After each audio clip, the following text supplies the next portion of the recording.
السلام عليكم ورحمة الله وبركاته. نحمده ونستعينه ونستغفره ونؤمن به ونتوكل عليه ونعوذ بالله من شرور أنفسنا ومن سيئات أعمالنا.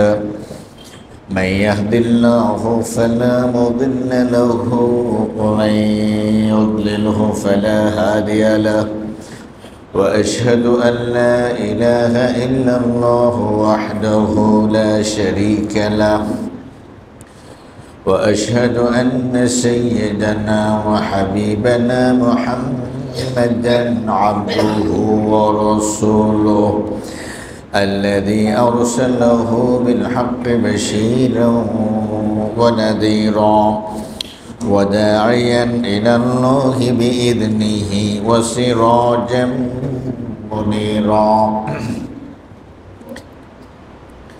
قال الله تعالى في القرآن الكريم والفرقان الحميد: أعوذ بالله من الشيطان الرجيم.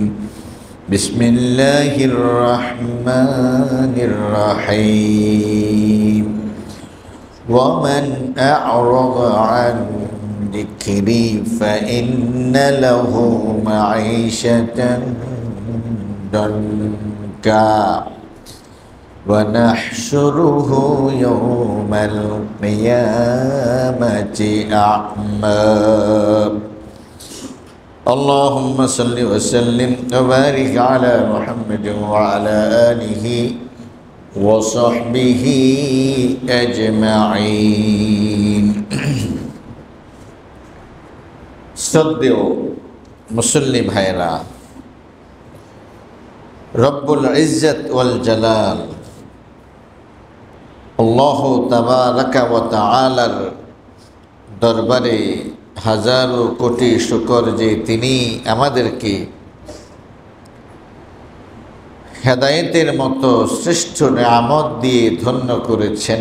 আলহামদুলিল্লাহ। সম্মানিত প্রিয় উপস্থিতি, ইমাম ইবনু তাইমিয়া রহমতুল্লাহি আলাইহি বলেছেন, আল্লাহ তাআলা মানুষকে যে নেয়ামত দেয় তার উচিত হলো সে নেয়ামতের শুকরিয়া আদায় করা, অন্যথায় আল্লাহ তাআলা সে নেয়ামত ছিনিয়ে নেবেন। তিনি বলছেন শ্রেষ্ঠ নেয়ামত হলো ঈমান। সুতরাং আমাদের অনেক বেশি এর শুকরিয়া আদায় করা উচিত, যাতে করে আল্লাহ তাআলা আমাদের কাছ থেকে সেই নেয়ামত উঠিয়ে না নেন। বিগত কয়েকটি জুমায় আমরা আমাদের ঈমানি জিন্দেগির কিছু নোকসানি, কিছু কমতি, কিছু সমস্যা, কিছু রোগ এর আলোচনা করেছি। নিঃসন্দেহে আমি সহ আমাদের অনেকেই কম বেশি এই সমস্ত রোগে রোগাক্রান্ত। এমত অবস্থায় আমাদের করণীয় কি? আমি বুঝতে পারলাম যে এই রোগে আমি রোগী, এই সমস্যায় আমি জর্জরিত। আমি প্রত্যেক শনিবারে একটা মসজিদে এশার পরে 20-25 মিনিটের একটা দার্স দেই। তো আমার বড় ছেলেটার বয়স হলো 9 বছর। তা আমি সেখানেও কিছু আলোচনা করলাম যে কোরআন তেলাওয়াত, নামাজ, জিকির আজকার এগুলো ভালো না লাগা এটা ভালো লক্ষণ না। সে আমাকে আস্তে আস্তে বলতেছে, আব্বু আমি তো এই রোগের রোগী, আমার তো এগুলা ভালো লাগে না। তো ও তো স্বীকার করেছে এই রোগে সে রোগী, আমরা হয়তো অনেকে স্বীকার করি না, বা তার বয়সটা তো এখনো উপযুক্ত বয়সের না। আমরা যারা বালেগ, আমাদের জন্য এই জাতীয় রোগ এটা কিন্তু অনেক বড় সমস্যা। এই সমস্যার কি কোনো চিকিৎসা নাই? আছে, এই সমস্যার চিকিৎসা আছে। আমি আজকে আসার সময় একটা হাদিসের একটা শব্দ আমার মনে পড়লো, যে হাদিসটা আমি খুঁজে বের করব। শব্দটা হলো নুকতাতুন সাউদা, কালো দাগ। নুকতাতুন সাউদা, এটা দিয়ে নেটে সার্চ করার পরে হাদিসটা এসে গেছে যে আল্লাহর রাসূল সাল্লাল্লাহু আলাইহি ওয়াসাল্লাম বলছে, মানুষের হৃদয়ের মধ্যে ফিতনা ঢেলে দেয়া হবে, একের পর এক একের পর এক বিপর্যয় তার সামনে আসতেই থাকবে, হৃদয়কে নষ্ট করার জন্য, মনকে অন্ধকারাচ্ছন্ন করার জন্য, ঈমানি ইসলামী তেজ নিষ্প্রভ করার জন্য ফিতনা অন্তরের মধ্যে ঢেলে দেয়া হবে। এখন যারা যারা এটাকে সায় দেবে, তাদের অন্তরে একটা একটা করে কালো ফোঁটা পড়তে থাকবে। যারা এটাকে ইগনোর করবে, গুরুত্ব দেবে না, ফিতনা মনে করে এড়িয়ে চলবে, আস্তাগফিরুল্লাহ পড়বে, আউযু বিল্লাহি মিনাশ শাইতানির রাজিম পড়বে, আল্লাহর কাছে সাহায্য প্রার্থী হবে যে আল্লাহ তাআলা এই জাতীয় ফিতনা ফাসাদ থেকে আমাকে হেফাজত করুক, এই বলে যখন নিজের মনকে সরাবে, তখন তার হৃদয়ের মধ্যে একটা সাদা দাগ বসবে। এখন যদি হৃদয়ের মধ্যে সাদা দাগের পরিমাণ বাড়তে থাকে বাড়তে থাকে বাড়তে থাকে, একটা পর্যায়ে আপনি সফলকাম মুমিন হয়ে যাবেন। একটা পর্যায়ে আপনি অন্তরের রোগ থেকে আপনি নাজাত পেয়ে যাবেন। এখানে যেই সমস্ত রোগের কথা বলা হয়েছে, এর থেকে আল্লাহ তাআলা আপনার উত্তরণ ঘটাবেন। বিপরীতে যদি কালো দাগের পরিমাণ বাড়তেই থাকে বাড়তেই থাকে বাড়তেই থাকে, একটা পর্যায়ে আপনি মৃত, আল কালবুল মাইয়িত, মৃত অন্তরের অধিকারী হয়ে বেঈমান নাফরমান হয়ে দুনিয়া থেকে বিদায় নেওয়ার সম্ভাবনা আছে। এই জন্য ভাইরা, বিগত কয়েকটি জুমায় আমরা অন্তরের রোগ নিয়ে কথা বলেছিলাম। আমরা যারা এই সমস্ত রোগে আক্রান্ত, আমাদের দ্রুত চিকিৎসা করা উচিত। বেশি বেশি করে তওবা, ইস্তিগফার এটা করা উচিত। সম্ভবত ইমাম ইবনে তাইমিয়াকে জিজ্ঞেস করা হলো, আমি কি বেশি বেশি সুবহানাল্লাহ, আলহামদুলিল্লাহ, লা ইলাহা ইল্লাল্লাহ, আস্তাগফিরুল্লাহ বেশি জিকির আজকার করব, নাকি আল্লাহর কাছে মাফ চাইবে বেশি, বা কোনটা উত্তম? কোনটা উত্তম? তিনি বলছেন জিকির আজকার হলো আতরের মতো, সুগন্ধির মতো। এটা তো ভালো কাপড়ে মাখতে হয়। কোথায় মাখতে হয়? পরিষ্কার পরিচ্ছন্ন নিট অ্যান্ড ক্লিন কাপড়ের মধ্যেই তো স্প্রে করতে হয়। আর কাপড় যদি ময়লাযুক্ত থাকে, তখন ওইটাকে কি করতে হয়? ধুইতে হয়, ওইটাকে ধুইতে হয়।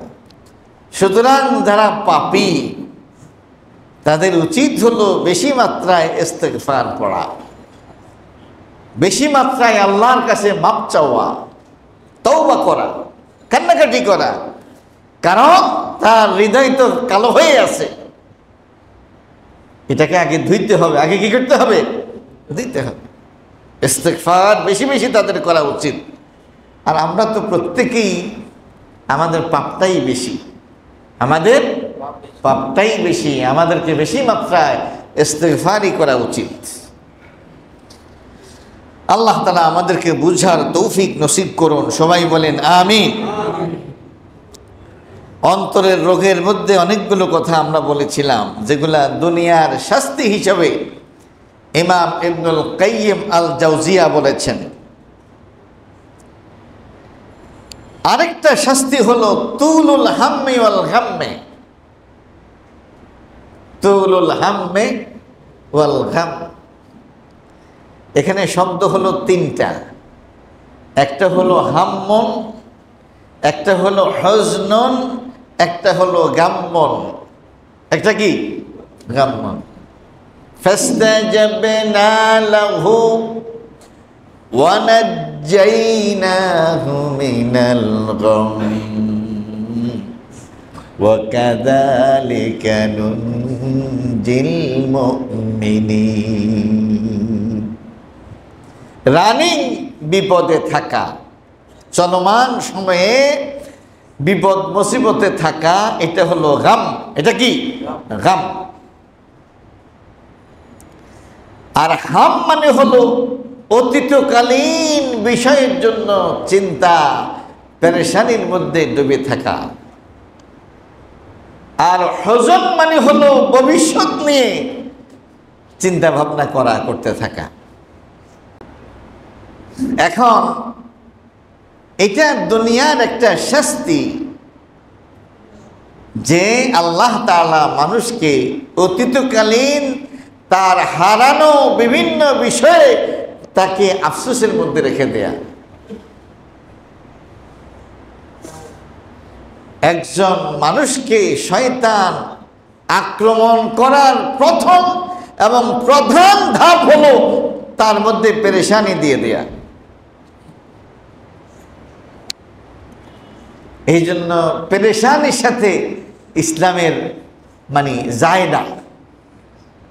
ইসলাম এই জিনিসটাকে খুবই অপছন্দ করে।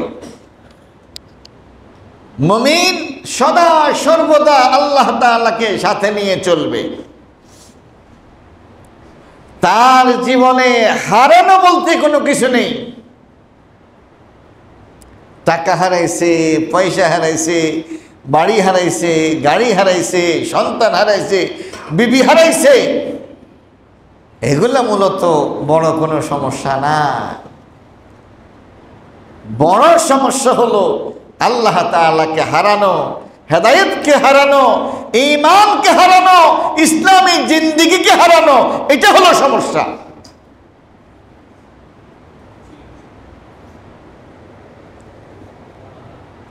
মুমিন নবী মুহাম্মদ সাল্লাল্লাহু আলাইহি ওয়াসাল্লাম আল্লাহর কাছে দোয়া করতেন, আল্লাহুম্মা ইন্নী আউযু বিকা মিনাল হাম্মি ওয়াল হুজনি। হে আল্লাহ, আমি তোমার কাছে হাম থেকে এবং হজন থেকে পানাহ চাই। হাম এবং হজন থেকে কি চাই? হাম মানে হলো অতীতকালীন বিষয়ে চিন্তার মধ্যে ডুবে থাকা। কেন এই কাজটা করলাম, কেন এই কাজটা করলাম না, ইস যদি করতাম, ইস যদি না করতাম। যদি যদি যদি নবী মুহাম্মদ সাল্লাল্লাহু আলাইহি ওয়াসাল্লাম বলছেন, যদি শয়তানের দরজাকে ওপেন করে দেয়, যদি শয়তানের দরজাকে ওপেন করে দেয়। ওই দিন আওয়ামী লীগের সাবেক সেক্রেটারি জেনারেল ওবায়দুল কাদের সাহেবের একটা সাক্ষাৎকার শুনতেছিলাম। ওনাকে প্রশ্ন করল, যদি আওয়ামী লীগকে নির্বাচনে আসতে না দেওয়া হয়, যদি উনি বললেন যদি নদীতে ফেলে দেন। যদি, আসলেই যদির সাথে নদীর সম্পর্ক, এটা ভালো মানুষের সাথে যদির কোনো সম্পর্ক নেই। যদি আবার কি, যদি আমি না করতাম, যদি আমি করতাম না, যেটা হওয়ার হয়ে গেছে, এখন থেকে আমি আমাকে নতুন করে সাজাতে চাই। অতীতের অনুশোচনা, ভবিষ্যতের রঙিন স্বপ্ন, বর্তমান পরিকল্পনাহীনতা, এটা হলো বোকার জিন্দেগি। কার জিন্দেগি? বোকার জিন্দেগি। অতীত নিয়ে পড়ে আছে, ভবিষ্যৎ নিয়ে পড়ে আছে। মুমিন তার রানিং সময়টাকে কাজে লাগবে। আজকের সকাল থেকে সন্ধ্যা পর্যন্ত, সন্ধ্যা থেকে সকাল পর্যন্ত এই 24 ঘন্টা আমি ঠিক মতো কাজে লাগাইতে পারছি, আমি একজন সফল ব্যক্তি। নবী মুহাম্মদুর রাসূলুল্লাহ সাল্লাল্লাহু আলাইহি ওয়াসাল্লাম বলছেন, প্রত্যেকটা মানুষ সকাল বেলায় উপনীত হয়ে নিজেকে ক্রয় বিক্রয় করে। এই ব্যবসায় সে নিজেকে ধ্বংস করে, অথবা এই ব্যবসায় সে নিজেকে মুক্ত করে। বিশুদ্ধ হাদিস। প্রতিটি মানুষ সকালবেলায় নিজেকে কি করে? ক্রয় বিক্রয় করে। এই বেচা কিনায় সে নিজেকে হালাক করে, ধ্বংস করে, অথবা নিজেকে মুক্ত করে। এই হাদিসের ব্যাখ্যা কি? এই হাদিসের ব্যাখ্যা হলো, সূর্য উঠে গেল, আরো একটা নতুন দিনের সূচনা হলো। আল্লাহ তাআলা আমাকে আরো একটা দিন হায়াত নসিব করলেন। এই হায়াত তিনি আমাকে এই জন্য দেন নাই যে আমি আমার অসমাপ্ত দুনিয়াকে সমাপ্ত করব। তিনি আমাকে আরো একটা দিন হায়াত এই জন্য দান করেছেন যাতে করে আমি আমার অতীতের গুনাহের জন্য আল্লাহ তাআলার কাছে তওবা করার সুযোগ গ্রহণ করতে পারি। আরো একটা দিন তিনি আমাকে নিয়ামত হিসেবে দান করেছেন, আমি যাতে আরো একটা দিন বেশি তার গোলামি করতে পারি। এই জন্য আল্লাহ রাসূল সাল্লাল্লাহু আলাইহি ওয়াসাল্লাম বলেছেন, যেই ব্যক্তি সকালবেলায় ঘুম থেকে উঠে মসজিদের দিকে যায়, নামাজের দিকে যায়, বুঝতে হবে তার হাতে ঈমানের ঝান্ডা, ঈমানের পতাকা। সে নিজেকে জাহান্নামে রাখতে চায় না, জাহান্নাম থেকে মুক্ত করতে চায়। সে সকালটাই শুরু করেছে কি দিয়া? নামাজ দিয়ে। হাদিসের মধ্যে আসছে, মানুষ যখন ঘুমায় রাতের বেলায়, তখন শয়তান এসে তার উপরে 3টা গিট্টু মারে। কয়টা গিট্টু? 3টা গিট্টু মারে। যখন সে সজাগ হয়, তখন সে যদি বলে আলহামদুলিল্লাহিল্লাযী কি আহইয়ানা বা'দামা আমাতানা ওয়া ইলাইহিন নুশুর, সমস্ত প্রশংসা ওই আল্লাহর জন্য যিনি আমাকে মৃত থেকে জীবন দান করেছেন। মূলত আমাকে তার কাছেই এক সময় ফিরে যেতে হবে। মানে সজাগ হওয়ার পরেই সে আল্লাহর কথা স্মরণ করেছে। কার কথা? বাস একটা শয়তানের গিট্টু খুলে গেছে। সে উঠে গিয়ে ওযু করলো, শয়তানের দ্বিতীয় গিট্টু খুলে গেল। সে নামাজে দাঁড়িয়ে গেল, শয়তানের তৃতীয় গিরাটাও খুলে গেল। যেই ব্যক্তি সকাল বেলায় সিদ্ধান্ত নিয়েছে ফজরের নামাজ পড়বো না, একসাথে 8টায় ঘুম থেকে উঠবো, উঠেই গোসল করব, ব্রাশ করব, নাস্তা করব, অফিসে যাব, অথবা ছেলে মেয়েকে নিয়ে আমি কিন্ডারগার্টেনে যাব, এর অর্থ হলো এই লোকটা তাকে ধ্বংস করেছে। তার জীবনটা হলো এজ লাইক এজ কুত্তার জীবন, শিয়ালের জীবন, শুয়োরের জীবন। সে তার মনিবকে স্মরণ করে নাই। তার সকাল শুরু হয়েছে নামাজ ছাড়া, কোরআন ছাড়া, ঈমানের আবেদন পূরণ করা ছাড়া, ইসলামের আবেদন পূরণ করা ছাড়া তার সকল হয়েছে। তার মানে হলো সে আল্লাহর জন্য বেঁচে থাকার সিদ্ধান্ত গ্রহণ করে নেই, অথচ আল্লাহ তাআলা তাকে সৃষ্টি করেছেন আল্লাহর গোলামের জন্য। ওমা খালাকতুল জিন্না ওয়াল ইনসা ইল্লা। সুতরাং অতীতকে নিয়ে অনুশোচনা নয়, জীবনের সমস্ত পাপ এক মুহূর্তের মধ্যে ক্ষমা হয়ে যেতে পারে। আছে নাকি নাই? তাহলে আপনার টেনশন থাকবে আপনার বেঈমানি জীবন নিয়ে, অন্ধকার জীবন নিয়ে, ইসলাম বিমুখ জীবন নিয়ে, সেকুলার লাইফ নিয়ে আপনার টেনশন থাকবে। আর সেটা তো মুহূর্তের মধ্যেই আপনি ডিলিট করে দিতে পারেন, মুহূর্তের মধ্যে। আয় আল্লাহ, তোমাকে সাক্ষী রেখে বলছি, আমি আমার অতীত জীবন অন্ধকারের মধ্যে কাটিয়ে দিয়েছি। আমি স্বীকার করছি, তুমি আমাকে মাফ করে দাও। সামনের জীবন আর জিন্দেগি আমি তোমার দেখানো পথে চলতে চাই। এই সিদ্ধান্ত জানাইতে দেরি আপনার জীবনের সমস্ত গুনাহ মাফ হইতে দেরি হবে না।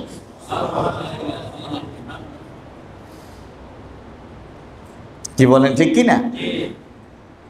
তাহলে আপনি চিন্তা করেন কেন, ইস যদি কাজটা না করতাম, ইস তাহলে তো আমার এই ব্যবসাটা হইয়া যাইত, ইস এই কাজটা যদি করতাম তাহলে তো এই সুবিধাটা পাইয়া যেতাম। এই চিন্তাটাই আপনাকে কে করায়? শয়তানে করায়। শয়তান যে ব্যক্তিকে ডিপ্রেশনের মধ্যে রেখে দেয়, এটা শয়তানের সাফল্য, আর এটা হলো আল্লাহ তাআলার পক্ষ থেকে আপনার উপরে শাস্তি। আল্লাহ আপনাকে এইভাবে শাস্তি দিচ্ছেন। আল্লাহ তাআলা আমাদেরকে বুঝার তৌফিক নসিব করুন। কঠিন মুসিবতে পড়ে গেছেন, যত বড় বিপদেই পড়েন, আল্লাহর কাছে মাফ চাওয়ার চাইতে উত্তম শ্রেষ্ঠ কোনো উদ্ধারকারী বিষয় আর পৃথিবীতে নেই। লা ইলাহা ইল্লা আনতা সুবহানাকা ইন্নী কুনতু মিনাল যালিমিন। কে পড়েছে? কে পড়েছে? আল্লাহ পড়ছে। আল্লাহ বিপদে পড়ছে না? কে পড়ছে? ইউনূস আলাইহিস সালাতু ওয়াস সালাম বিপদে পড়েছেন। একদিকে রাতের অন্ধকার, অন্যদিকে পানির নিচের অন্ধকার, অন্যদিকে মাছের পেটের অন্ধকার। কি বলেন, ঠিক কি না? এটাকে বলা হয় গাম। কি বলা হয়? গাম। মুসিবতের মধ্যে পড়ে গেছেন। ইউনূস বুঝতে পেরেছেন মানুষের পাপ ছাড়া, গুনাহ ছাড়া, অন্যায় ছাড়া মানুষের গায়ে কোনো মাছি মশাও বসে না। নিশ্চয়ই আল্লাহ তাআলা আমাকে আমার কোনো পদস্খলনের কারণে এই মুসিবতের মধ্যে পড়েছেন। তিনি আর কোনো দিকে নজর দেন নাই। ইস যদি ওইটা না করতাম, ইস যদি এটা করতাম, তাহলে এখানে পড়তে হইতো না। যা হওয়ার হয়ে গেছে, এখন আমাকে মুসিবত থেকে মুক্তি দান করতে পারে আমার আল্লাহ। বাস দোয়া শুরু করে দিয়েছেন, লা ইলাহা ইল্লা আনতা, আল্লাহ ছাড়া কোনো মাবুদ নাই। হে আল্লাহ, আপনি ছাড়া কোনো মাবুদ নাই, আপনি ছাড়া কোনো উদ্ধারকারী নাই। ইলাহেরা করতে হলো উদ্ধারকারী। কি? আপনি ছাড়া কোনো উদ্ধারকারী নাই। সুবহানাকা, আপনার কোনো দোষ নাই, আপনার কোনো, আপনি পবিত্র। আমি যে মুসিবতে পড়ছি এই জন্য আপনার কোনো দোষ নাই। সুবহানাকা, আপনি পবিত্র। ইন্নী কুনতু মিনাজ জালিমিন, আমি জালিম। আমি কি? আমি জালিম, আমি অপরাধী, আমি অন্যায়কারী, আমি সীমালঙ্ঘনকারী। বাস আল্লাহর কাছে তওবা করতে লাগলেন, ইস্তিগফার করতে লাগলেন, মাপ চাইতে লাগলেন। এত বড় মাছ, তার ওইটাকে গিলে হজম করে ফেলা। তিনি যখন এই দোয়া পড়তে লাগলেন, মাছের ক্ষমতা নষ্ট হয়ে গেছে, ওনাকে কি করার? হজম করার। আল্লাহ তাআলা মাছকে আদেশ করলেন, দ্রুত তাকে সমুদ্রের কিনারায় তাকে বমি করে ফেলে দাও। তাহলে মুমিনের জীবনে এর চাইতে বড় সান্ত্বনা আর কি হতে পারে? আল্লাহ তাআলা বলছেন, ফাস্তাজাবনা লাহু, আমি সেদিন ইউনূসের ডাকে সাড়া দিয়েছি। ওয়ানাজ্জাইনাহু মিনাল গাম্মে, এবং তাকে পেরেশানি থেকে মুক্তি দান করেছি। ওয়াকাযালিকা নুনজিল মুমিনিন, এইভাবে কিয়ামত পর্যন্ত সমস্ত বিশ্বাসী গোলামদেরকে আমি নাজাত দিতেই থাকব।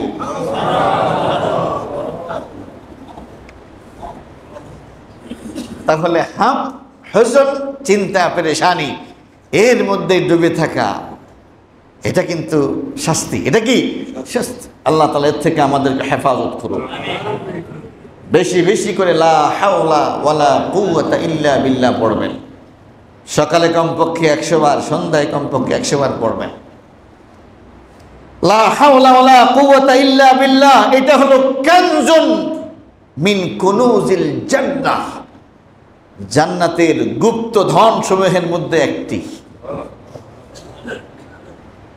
এই লা হাওলা ওয়ালা কুওয়াতা ইল্লা বিল্লাহ, এই তাসবিহের আমল 100টা সমস্যার সমাধান করবে। তার মধ্যে সবচেয়ে ছোট সমস্যা হলো আল্লাহ তাআলা আপনাকে পেরেশানি থেকে মুক্তি দান করবেন। চাকরি হয় না, ছেলের বিয়ে হয় না, মেয়ে বিয়ে হয় না, আর্থিক সংকটের মধ্যে আছেন, মুসিবতের মধ্যে আছেন, আল্লাহ সাহায্যে পড়তে হয়ে যান। আমার এক কলিগ, অনেক বড় আলেম, উনি একদিন প্রসঙ্গক্রমে বললেন যে তিনি কোনো একটা বর্ণনার মধ্যে পেয়েছেন যে ব্যক্তি লা হাওলা ওয়ালা কুওয়াতা ইল্লা বিল্লাহ এটা পড়ে, এর অর্থ হলো, আল্লাহ আমার কোনো শক্তি নেই, আমার কোনো কৌশল নাই, তোমার শক্তি সামর্থ্য আর কৌশল ছাড়া বাঁচার আর আমার কোনো উপায় নেই। মানে নিজেকে শতভাগ সারেন্ডার করে দেয়া। আল্লাহর কোন গোলাম যখন এইভাবে পেরেশানগ্রস্ত হয়ে নিজেকে শতভাগ উজাড় করে দিয়ে আল্লাহ তাআলার সামনে পেশ করে, আল্লাহ তাআলা তখন আঙ্গুল দিয়ে আরশকে ছিদ্র করে দেখে এটা কে পড়ছে,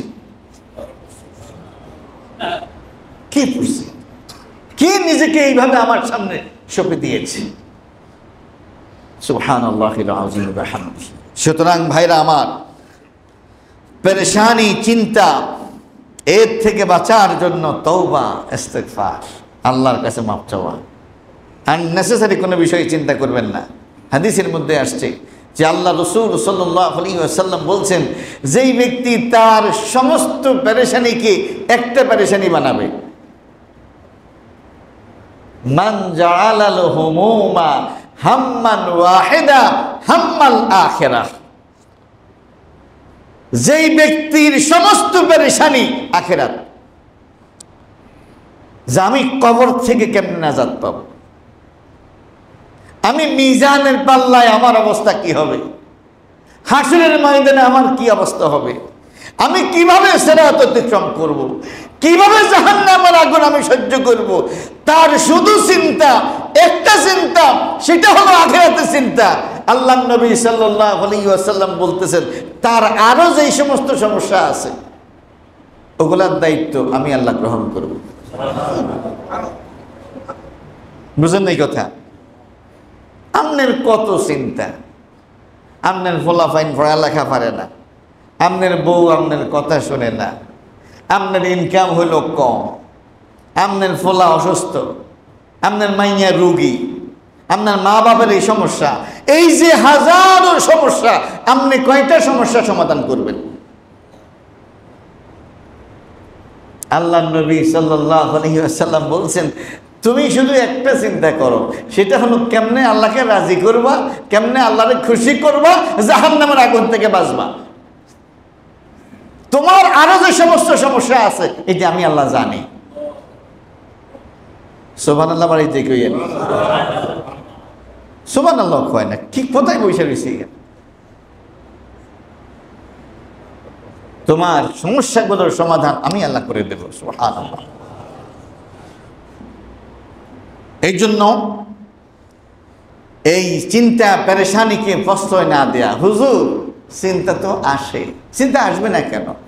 আপনি শয়তানকে সুযোগ করে দিয়েছেন। শয়তানকে সুযোগ করলে শয়তান আসবে না? সকালবেলায় কমপক্ষে 10 বার আল্লাহর কাছে পানাহ চাইবেন, আউযু বিল্লাহি মিনাশ শাইতানির রাজিম। কয়বার? সন্ধ্যায় 10 বার পড়বেন আউযু বিল্লাহি মিনাশ শাইতানির রাজিম। ঘুমের সময় আয়াতুল কুরসি পড়বেন। পড়েন।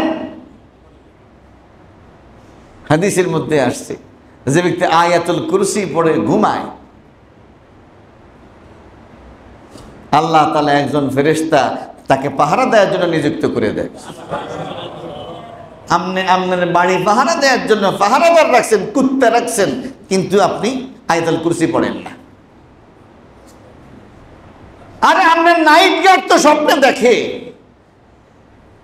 এক নাইট গার্ড সকালবেলায় মালিকেরই বলতেছে, আমি স্বপ্নে দেখলাম আপনি তো এমপি হইয়া গেছেন। মালিক বলল যে তোমার এরকম ভালো স্বপ্নে আমি খুশি, তবে তোমার চাকরি নাই। তো কোন কি আপনি? কয় যে নাইট গার্ড স্বপ্নে দেখে, এই নাইট গার্ড আমার দরকার নেই। নাইট গার্ড তো স্বপ্নে দেখার কথা না, মানে ঘুমাইছে। আল্লাহ আমাদেরকে বুঝার তৌফিক দান করুন। তো আল্লাহর মাধ্যমে পাহারাদার নেবেন না, তো আপনার সমস্যার সমাধান হবে কেমনে? আল্লাহ আমাদেরকে বুঝার তৌফিক নসিব করুন। সবাই বলেন আমিন।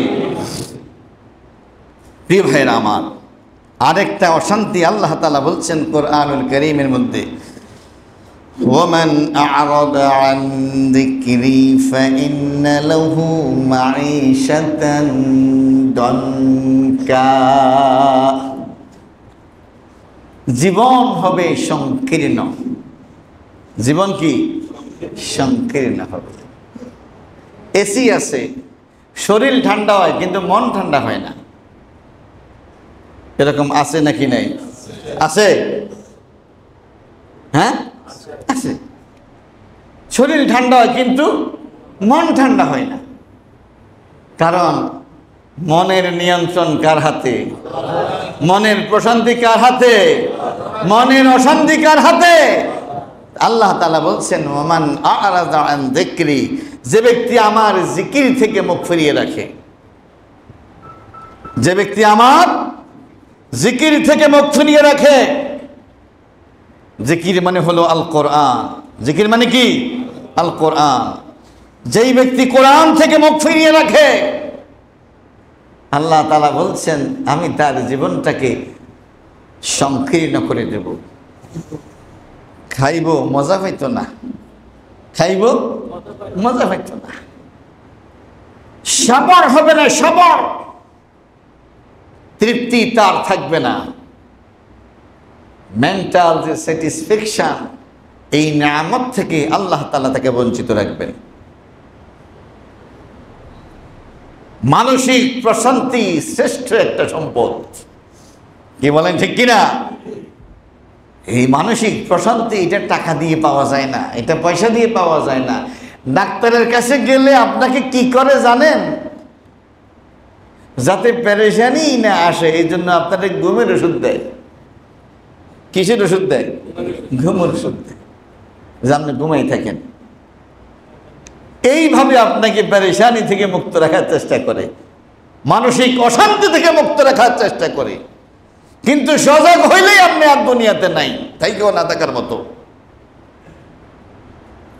আল্লাহ তাআলা আমাদেরকে বুঝার তৌফিক নসিব করুন।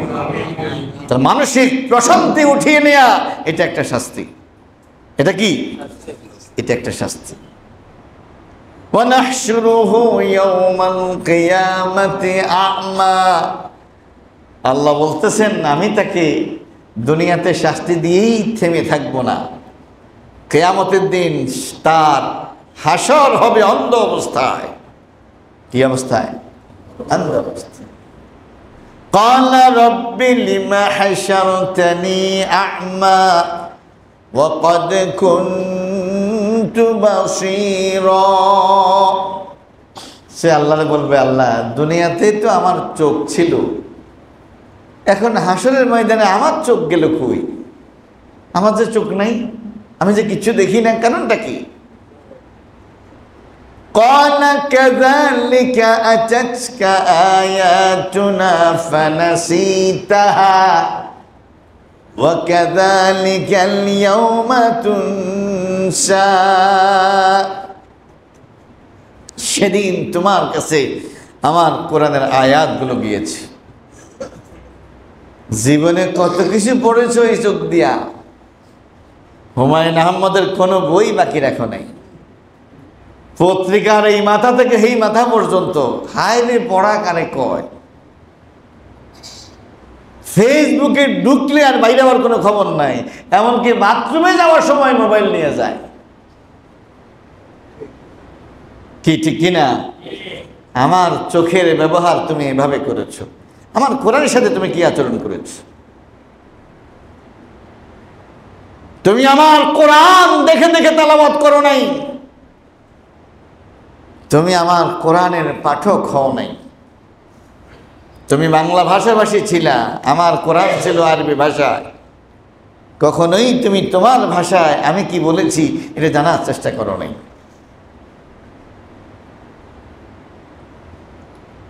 আমার এই কোরআন আমি জীবিত মানুষের জন্য নাজিল করেছি, তুমি আমার কোরআনকে মৃত মানুষের জন্য ব্যবহার করেছো। মানুষ যখন মরে যায় তখন তুমি খতমের আয়োজন করেছো, মরা মানুষের জন্য কোরআন আসে নাই। তাও সেই খতম তুমি করো নাই, ভাড়া দিয়ে করাইছো। আমি কোরআনকে মানব জাতির জন্য সংবিধান হিসেবে বানিয়েছি। এটা দস্তুর, এটা সংবিধান। এখানেই বলা আছে কোনটা করা যাবে কোনটা করা যাবে না। তোমাকেও যখন জিজ্ঞেস করা হলো তোমার সংবিধান কি, তুমি হাত তুলে উঁচু করে দেখিয়েছো আমার সংবিধান কোরআন, কিন্তু বাস্তবে তুমি এটার বিরুদ্ধে ছিলা। কোরআনের আইনের কথা বললে, কোরআনের শাসনের কথা বললে, কোরআনের বিধানের কথা বললে তোমার শরীরের মধ্যে আগুন লেগে যেত, যেন তুমি হিন্দুর বাচ্চা হিন্দু, যেন তুমি রাম, যেন তুমি মা। কোরআন তেলাওয়াতে তোমার কোনো আপত্তি নেই, কোরআন দিয়ে নামাজ পড়াতে কোনো সমস্যা নাই। কোরআনের সমাজনীতি, কোরআনের রাষ্ট্রনীতি, কোরআনের যুদ্ধনীতি, কোরআনের অর্থনীতির কথা বললেই তোমার কাছে মনে হইতো এখানে তো রাজনীতির গন্ধ পাওয়া যায়।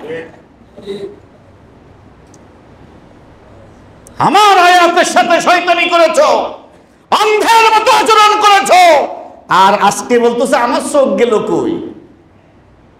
তোর চোখের উপরে আল্লাহর গজব পড়ছে, গজব।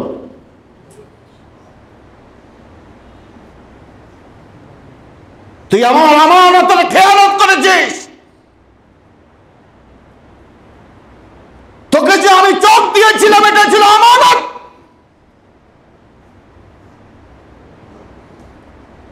আমার দেয়া এই চোখ দিয়ে তুই কত কিছু দেখছস, আমার কোরআন দেখস নেই। আমার কোরআনের সাথে তোর আচরণ ছিল অন্ধের মতো, আর সেই জন্য তোর নগদ সামান্য শাস্তি হলো হাসরের মাঠে তুই অন্ধ অবস্থায় উপস্থিত হবি। এটা চূড়ান্ত শাস্তি না, চূড়ান্ত শাস্তি তো হলো জাহান্নামে তোকে ঢুকানো হবে। সম্মানিত ভাইরা আমার, এই জন্য ইমাম ইবনুল কাইয়িম আল জাওজিয়া রহমতুল্লাহ আলাইহি বলছেন, দনকুল মাঈশা, এটাও একটা শাস্তি দুনিয়াতে, যে আল্লাহ তাআলা তাকে সুখের উপকরণ দেবে, বাহ্যিক সুখের উপকরণ দেবে, কিন্তু অন্তর থেকে সে কখনোই সুখী হবে না। মানসিকভাবে সে কখনোই সুখী হবে না। সদা সর্বদা তার মধ্যে একটা ভয় কাজ করবেই, একটা অশান্তি কাজ করবেই, একটা অজানা আতঙ্ক সদা সর্বদা তার পিছিয়ে পিছিয়ে লেগেই থাকবে। আর যারা আল্লাহর জিকিরের মাধ্যমে, আল্লাহর স্মরণের মাধ্যমে, আল্লাহর তালাওয়াতের মাধ্যমে, আল্লাহর শুকর সবর আর তাওয়াক্কুলের মাধ্যমে নিজের হৃদয়কে সঞ্জীবিত করেছে। এই লোক তো কখনোই পেরেশানগ্রস্ত হয় না, হতে পারে না, কারণ আল্লাহ তাআলা যার সাথী হয়ে যায় সব কিছু তার হয়ে যায়। সুবহানাল্লাহ। হযরত ইব্রাহিম আলাইহিস সালাতু ওয়াস সালামকে যখন আগুনের কুণ্ডলীর মধ্যে ফেলে দেওয়া হয়, কি বলছেন? তখনও তো তিনি দাঁড়িয়েছিলেন বুক টান করে। তিনি চাইলেই সেখানে না পড়া থেকে নিজেকে রক্ষা করতে পারতেন। তিনি বলছেন হাসবুনাল্লাহ। কি বলছেন? হাসবুনাল্লাহু ওয়া নি'মাল ওয়াকিল। প্রকৃত মুমিনের যে কোনো মুহূর্তে স্লোগান হবে এটা, হাসবুনাল্লাহু ওয়া নি'মাল ওয়াকিল। আমার জন্য আমার আল্লাহই যথেষ্ট। আর অভিভাবক হিসেবে তিনি কতই না চমৎকার। সুবহানাল্লাহিল আযীম ওয়া বিহামদিহি। এই কথা যার বুকের কথা হয়, এই কথা যার মুখের কথা হয়, ওই ব্যক্তির জন্য সত্যিই আল্লাহ যথেষ্ট হয়ে যায়। তাহলে হাসবুনাল্লাহু ওয়া নি'মাল ওয়াকিল এইটার পাওয়ার অন্য কি দিয়ে আপনি রিকভারি করবেন? কি এমন শক্তি আছে যে আপনাকে এটার মোকাবেল অন্য কিছু দেবে? নাই, সম্ভব না। তাই আসুন প্রিয় ভাইরা, আল্লাহ আমাদের মাবুদ, তিনি আমাদের সৃষ্টিকর্তা, তিনি আমাদের রব, তিনি আমাদের মালিক। আমরা তার কাছ থেকে এসেছি, আমরা তার কাছেই ফিরে যাব। সুতরাং মাঝখানের সময়টা আমরা আঁকাবাঁকা না হইয়া আমরা সোজা তার পথেই, সিরাতুল মুস্তাকিমের পথে চলার চেষ্টা করি। আল্লাহ তাআলা তৌফিক দান করুন।